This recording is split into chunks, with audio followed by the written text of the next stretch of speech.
উচ্চ মাধ্যমিক পরীক্ষার জন্যই শিক্ষক বা শিক্ষাকর্মীদের ছুটি বাতিল করল সংসদ।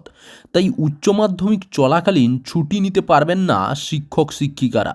শনিবার রাতে একটি নির্দেশিকা দিয়ে একথা জানিয়েছেন সংসদের সভাপতি চিরঞ্জীব ভট্টাচার্য। ওই নির্দেশিকায় উল্লেখ আছে, সিসিএলের মতে কোনো ছুটি মঞ্জুর করা হবে না শিক্ষক বা শিক্ষক কর্মীদের। চলতি মাসের 16ই ফেব্রুয়ারি থেকে শুরু হবে উচ্চ মাধ্যমিক পরীক্ষা। আগামী 29 তারিখ পর্যন্ত চলবে পরীক্ষা। 9টা 45 মিনিট থেকে আরম্ভ হবে পরীক্ষা এবং শেষ হবে দুপুর 1টায়।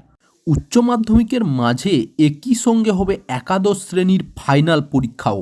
উচ্চ মাধ্যমিক পরীক্ষায় বিনা অসুবিধায় এবং গার্ড সংক্রান্ত যাতে কোনো সমস্যা না হয় তার জন্য নয়া নির্দেশিকা দিল সংসদ।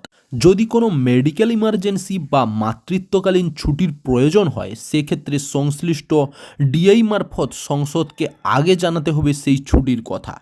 চাকরির খবর থেকে শুরু করে নিয়োগের খবর থেকে শুরু করে ঝড় ঝঞ্ঝা, দেশ বিদেশ, রাজ্য, জেলা এবং আপনার শহরের খবর একটা চ্যানেল আমাদের নিউজবাংলা.com-এ সবার আগে আপনারা পেয়ে যাবেন। তাই চ্যানেলটাকে অতি অবশ্যই সাবস্ক্রাইব করে পাশ থেকে বেল আইকনটা ক্লিক করে অল নোটিফিকেশান অন করে রাখুন। জয় হিন্দ, জয় ভারত।